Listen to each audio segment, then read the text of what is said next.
अध्यक्ष महोदय, मुझे राज्यपाल के अभिभाषण पर अंकित नहीं हो रहा है, उसके लिए धन्यवाद। जोहार। आज इस सदन में मेरा वक्तव्य के लिए पहला अवसर है। मैं इस अवसर पर गोविंद गुरु महाराज, मानगढ़ धाम पर सहित 1500 से अधिक आदिवासी वीर वीरांगनाओं, संत सुरमाल महाराज, ज्योतिसर महाराज, शिक्षा के लिए बलिदान देने वाली भील वीरांगना कालीबाई कलासुआ, नानाभाई खाट, सेंगाबाई रोत, रामा पथु डामोर को नमन करते हुए विशेष करके 84 की जनता को, जिन्होंने सभी राष्ट्रीय पार्टियों को 84 के चक्कर में डालकर मुझे भारत आदिवासी पार्टी के प्रत्याशी के रूप में जिताकर इस सदन में भेजा है, तो मैं 84 के जनता को धन्यवाद अर्पित करना चाहूँगा। माननीय सभा अध्यक्ष महोदय, जब मैं राज्यपाल का अभिभाषण 84 की जनता की उम्मीदों, आशा और सपनों को साथ में लेकर सुन रहा था, इसी अभिभाषण में कडाना बैक वाटर का जिक्र होगा ऐसा मानना था, किंतु कडाना बैक वाटर का जिक्र नहीं हुआ।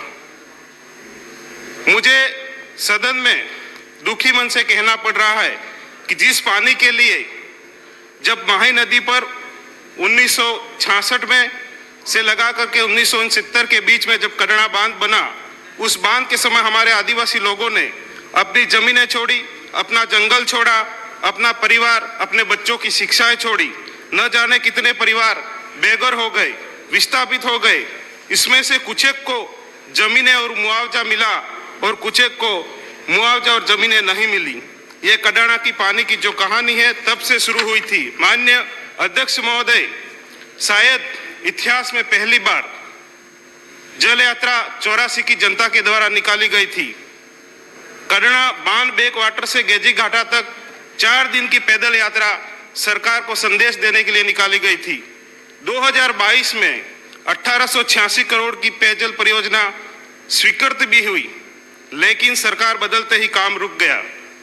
वर्तमान सरकार से मांग है कि सच में आप विकास की बात करते हो तो उस परियोजना की वर्तमान लागत के हिसाब से राशि बढ़ा करके जल्दी ही इस पेयजल परियोजना को स्वीकृत करावे। महोदय जी, 1966 में माही कडाना बांध बनाने से डूंगरपुर के 4000 आदिवासी परिवार व बांसवाड़ा के 6000 आदिवासी परिवारों को विस्थापित किया गया, जिसमें कई परिवार आज भी दर दर की ठोकरें खा रहे हैं। आज उनके ही बच्चे पानी के लिए तरस रहे हैं। मैं सरकार से मांग करता हूं कि इस परियोजना को जल्द से जल्द पूरी करें। आरक्षण की जब बात आती है तो मैं सरकार से कहना चाह रहा हूं कि वे स्पष्ट करें, एसटी एससी को संवैधानिक प्रावधान के अनुरूप आरक्षण देना चाहती है या आरक्षण के नाम पर एसटी एससी को ही आपस में लड़ाना चाहती है। अभी जो खेल चल रहा है उस हिसाब से तो सरकार एसटी एससी को आपस में लड़ाना ही चाहती है।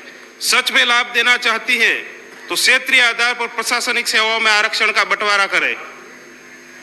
10 से 15 सालों से एसटी एससी का बैकलॉग था, उसे बढ़ने की बजाय खत्म कर दिया गया और अब पिछले 2 सालों से रिक्त एसटी एससी के पदों को सामान्य से बढ़ने की बात हो रही है। एक तरफ सरकार ने एसटी एससी के लिए 35% व 40% की बाध्यता रखी है, फिर कमजोर वर्ग का बच्चा कैसे पात्र होगा? बाध्यता रखनी हो तो आदिवासी क्षेत्रों में जितने शिक्षकों के रिक्त पद है वो सारे भर दो और टीआरडी फंड से ब्लॉक जिला स्तर पर निःशुल्क कोचिंग सेंटर खोले जाए, ताकि आदिवासी बच्चे भी मेरिट कैसे टॉप करते हैं वो भी देखते जाओ। अध्यक्ष महोदय, अभी प्राचार्य डीपीसी में वरिष्ठता को भी दरकिनार किया गया। आरक्षित वर्ग के वरिष्ठ अभ्यर्थियों के स्थान पर सामान्य वर्ग के कनिष्ठ अभ्यर्थियों का चयन किया गया। डूंगरपुर जिले में कुल 617 सीनियर सेकेंडरी विद्यालय है, उसमें से 3188 कक्षा कक्ष है। वर्तमान में 2219 कक्षा कक्षों में कक्षाएं संचालित हो रही हैं, किंतु एक क्लास में वर्तमान में भी 3-3 क्लासों के बच्चों को पढ़ा करके शिक्षक पढ़ा रहे हैं। ये स्थिति बहुत ही गंभीर है दक्षिणी राजस्थान की।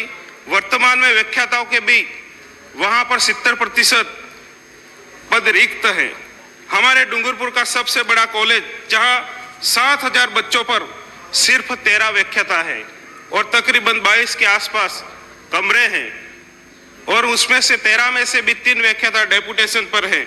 हम चाहते हैं कि टीआरडी का अधिकांश बजट शिक्षा पर खर्च किया जाए, क्योंकि भारत का भविष्य विद्या के मंदिरों में पलते हैं।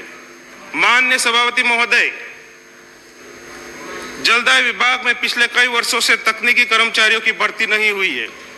पिछले सत्र में मंत्री महोदय ने कहा था कि हम जल्दी ही तकनीकी कर्मचारियों की भर्ती जारी करेंगे। विभागीय जानकारी के अनुसार जलदाय विभाग में लगभग 10,000 के करीब तकनीकी कर्मचारियों के पद खाली पड़े हैं। एक तरफ सरकार जल योजना मिशन की तारीफ कर रही है, तो बताएं बिना तकनीकी कर्मचारियों सफलतापूर्वक सही। आपका 4 मिनट के 6 मिनट हो गया। धन्यवाद अध्यक्ष महोदय। आपने महामहिम के अभिभाषण पर मुझे बोलने का मौका दिया, उसके लिए धन्यवाद। अभिभाषण का पहला पैरा।